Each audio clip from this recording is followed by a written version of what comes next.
Allora, riprendiamo il filo discorso, Marotta.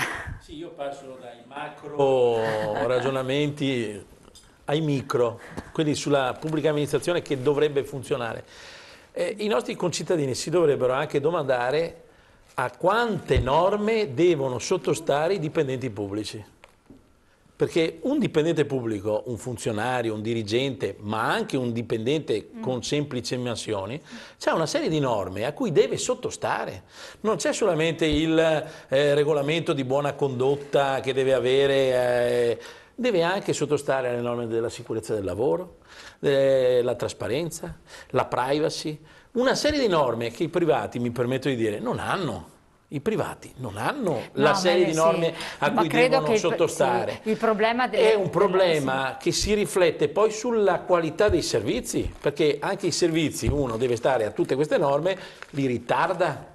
Non è così, non è automatica l'erogazione di un servizio. Il servizio deve sottostare a tutta una serie di cose, ragion per cui se le norme sono più complicate, e questo è il paese delle norme complicate, ancora di più i servizi saranno qualitativamente inferiori. Quindi già il dipendente, io ne faccio una difesa a spada tratta perché mi rendo conto effettivamente che certe volte noi combattiamo con le norme per dare un servizio, l'interpretazione della circolare per dare un servizio al cittadino, cioè addirittura in alcuni casi uno dice vabbè chi se ne frega della circolare, io il servizio lo voglio dare lo stesso e ti rendi addirittura responsabile di comportamenti che sarebbero contrari alle norme tue interne per dare il servizio al cittadino che se lo aspetta e se non glielo dai il cittadino si incazza. Queste sono le cose su cui dobbiamo anche confrontarci quotidianamente, il dipendente pubblico si confronta. Poi le voglio fare un altro esempio.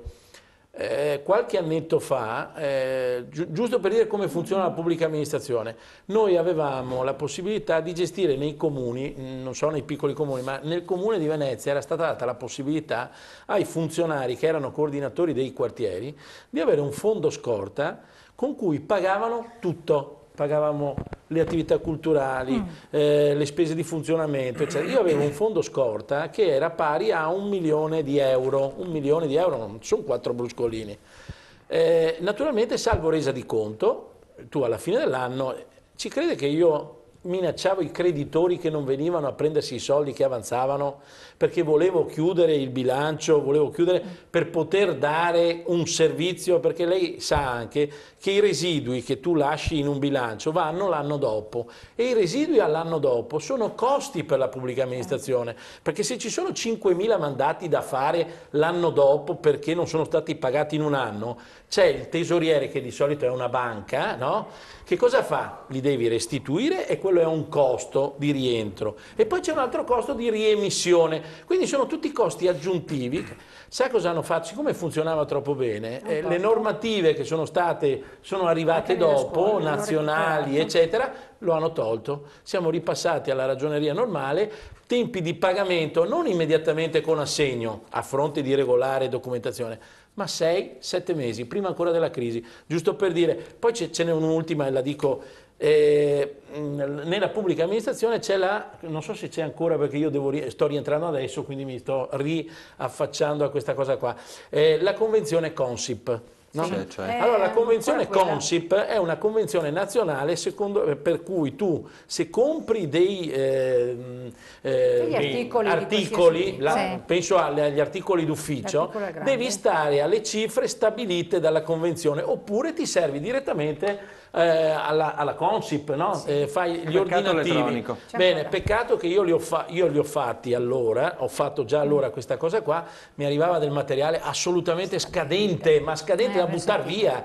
Sa cosa ho fatto? Ho preso 3 fornitori che prima mi rifornivano delle cose che servivano per i miei uffici, li ho messi in concorrenza tra di loro, buon padre di famiglia dovrebbe fare così, questa è la cifra che mi dà la convenzione, ditemi una cifra inferiore io vengo da voi. Sa quanto ho risparmiato rispetto alla convenzione Consip su un tot di spesa? Il 18%. Quindi se si vuole nella pubblica amministrazione si può fare bene il proprio mestiere, si può fare bene il mestiere per per lo Stato, però ci sono delle cose che vanno sicuramente migliorate, Infatti, come ad esempio qualche... questa convenzione. Assolutamente. Chiedo a lei, Pozzato, perché il problema dei dipendenti della pubblica amministrazione è legato non tanto a chi opera bene, a chi si dà da fare, a chi rispetta tutto, ma a coloro, e sono stati numerosi, non dico in Veneto, ma in Italia lo sappiamo, abbiamo, vabbè, che invece non si comportano bene, che hanno tibrato il cartellino per nome degli altri, insomma ne abbiamo numeri spaventosi, ci sono persone indagate, comuni interi, amministrazioni, USL,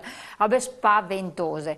Ed è questo che poi fa danno al sistema pubblica amministrazione, è indubbio questo, non certo l'operato di un Marotta che si mette a fare... Marotta, in generale, in generale assicuro, ce ne sono tantissimi dipendenti che fanno questo. La maggior parte sono persone oneste e sono persone qualificatissime.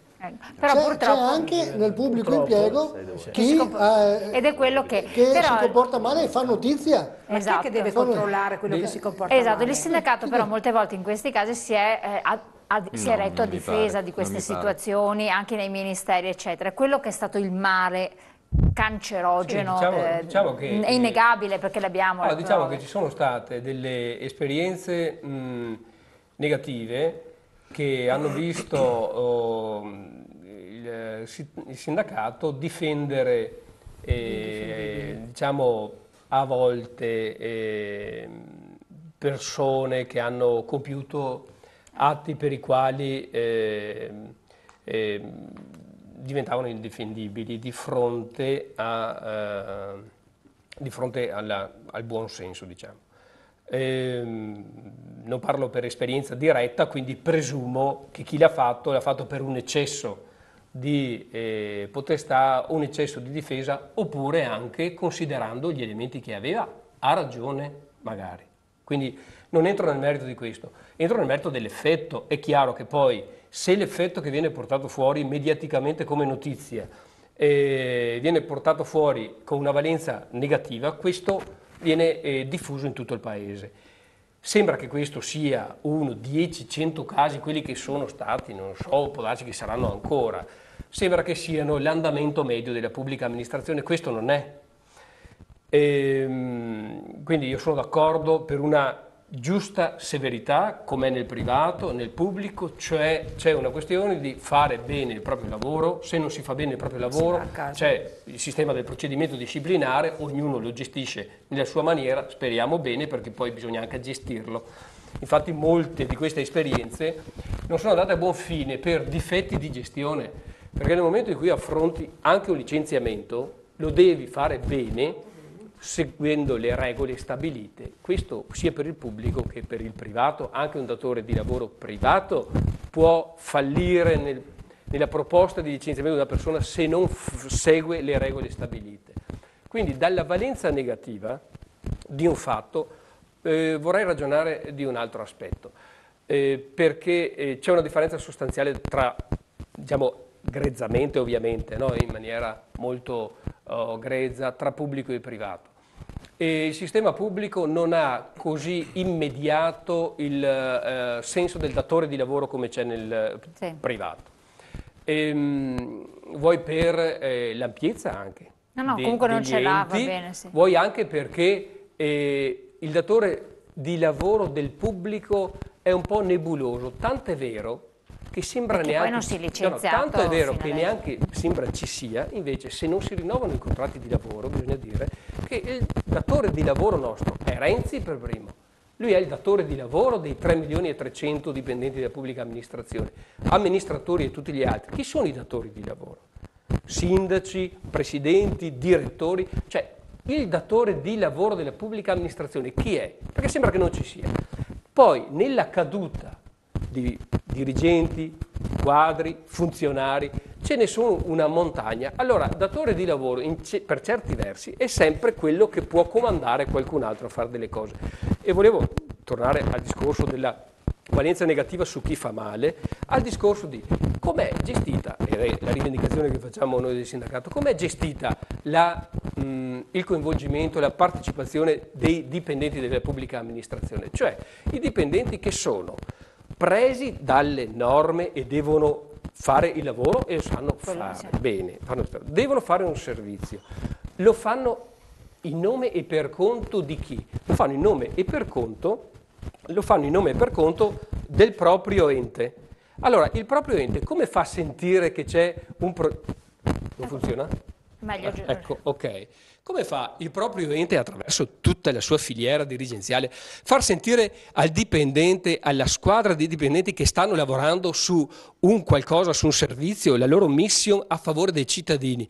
Perché fare servizi pubblici dà entusiasmo, perché sai che fai un servizio alle persone. Com'è che gestiscono questa cosa? Perché se le squadre sono motivate, allora anche quello che poi prende la sanzione disciplinare, che non ha voglia di lavorare, che si nasconde, che approfitta degli altri, non può esistere, viene fuori perché c'è la squadra che gli impedirà di comportarsi così e anzi lo favorirà a elevarsi nel servizio.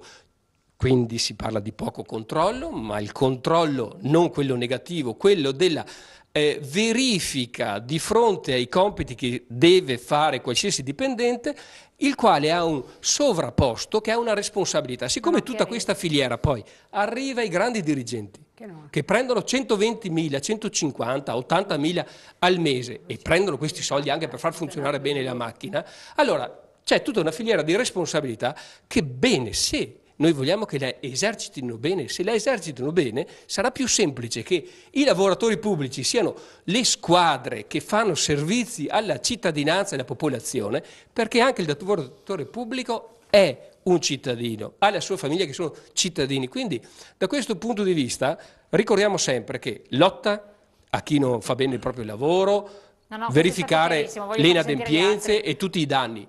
Nel contempo però bisogna organizzare bravissimi allenatori che riescano a gestire queste squadre che fanno il servizio più bello che c'è in questo paese. Chi voglia pubblico di farlo, voi poi Berti. Sì, concordo con gran parte del discorso anche di Pozzato in questo momento. Ci vogliono degli allenatori.